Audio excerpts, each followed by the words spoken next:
we have many more questions, but we had set aside an hour for this panel discussion. But there's one question that I would like to ask to wrap up this panel discussion before opening up to Q&A is, with the unique challenges of a global career, such as strenuous travel schedules, almost continuous hours of work to accommodate time zone differences, what advice do you have to address the personal, family, and community aspects of managing a global career? I know we've all been there, so Eric, do you have any pearls of wisdom as to how you manage your 4 residences and stay sane?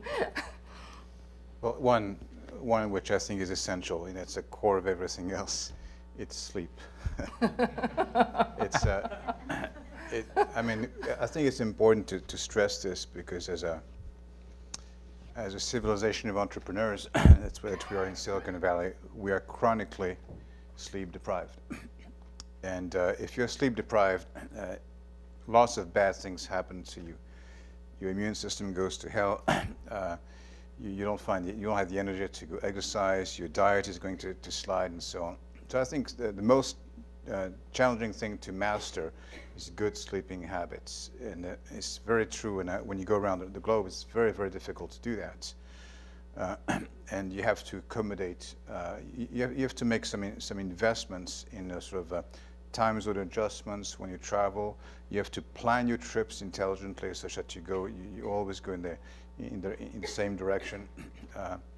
You have to allow for time for exercise. What works for me is when I'm a runner, so whenever I get to a faraway destination, I try to always start there with a 5-mile run, just to get the time zone adjustments, get in the mood of the place, and get into good sleeping habits. Everything else, I think, becomes easier if you get the sleep right. Pretty fundamental. Yeah. Thanks. Michael? I think sleep definitely is a number one issue. I agree with Eric completely. and to me, is other than sleep, as how you make sure that you can schedule everything correctly. You don't waste time traveling.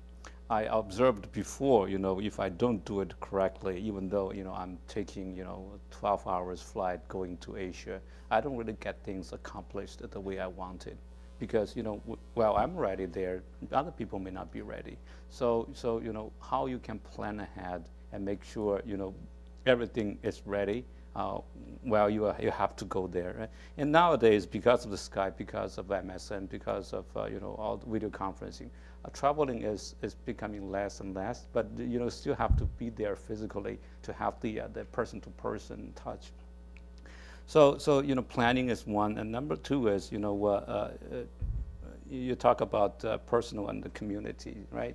See, if you're not away, you cannot serve the community. So you have to come back somehow and figure out how you can really balance the traveling schedules with other activities you have to do. So again, to me, I think it's the planning, and sleeping will keep you sane for sure, and doing something that will help you, mental health. That's what I do. I usually meditate, so that will help you, because otherwise, after sitting on the plane for 12 hours, if you do it twice or 3 times a week, you just sometimes you lose everything. You cannot make any decisions. And when you talk to people, you won't be rational. And sometimes the relationship you have with your team members will be impacted. So do something that help your mental health. Great, thank you, David. When I was in my 20s and 30s, I could do everything and not worry about anything. And while you can do it, I encourage you, just go for it. Jet lag, who cares? Lack of sleep, who cares? You can just go through it. Yeah, exactly. I got really sick about three years ago. I caught like double pneumonia because a guy in front of me in the airplane had pneumonia, and that made me think very hard. And there's, you know, there's the personal side, there's the family side, and there's the career side.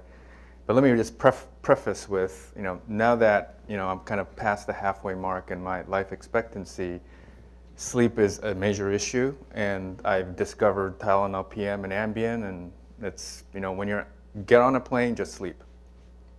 Just sleep, because it can't hurt you. But outside of the sleep discussion, I think on the there's some sacrifice that has to be made. I mean, you know, you can't, like, for example, I travel internationally, you know, 15 to 20 times a year, and I think people on the panel have probably fairly similar experience in international travel. And I find that, you know, I have 3 kids. When I travel maybe 1 week out of every, you know, 5 weeks internationally. You know, I want to continue to do well. I want to spend time with the family. And what's been dropped, I think when I look back in my life, the last 5 to 10 years, what really dropped is actually a lot of friends. You know, like high school, college, you know, graduate school friends that, you know, maybe if you had a normal, you know, life working 9 to 5 in the Valley, you know, you may have spent more time on Facebook interacting with them, or, you know, having coffee once in a while with your friends, you know, every couple of weeks. That's just gone, and that's just a sacrifice that I had to make. Am I happy about it? No. Does it kind of bum me out every once in a while? Yes. But I think, you know, after a certain time, if you think that you can balance everything, you know, I think it's impossible. And you got to, you know, figure out what the sacrifices are, make this, just like any CEO, just figure out what the sacrifices are, make the decision, because you only have, you know, 24 hours a day.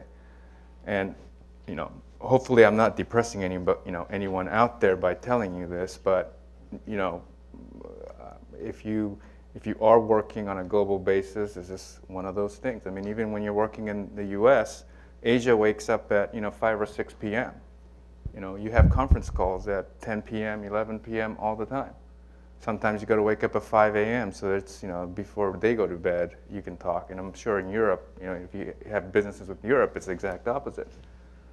And that's just the reality of, you know, how the workplace and how people work. And I think U.S.-based folks are going to have to sacrifice more and more because, you know, I think for a large part, headquarters has always been the U.S. for many people.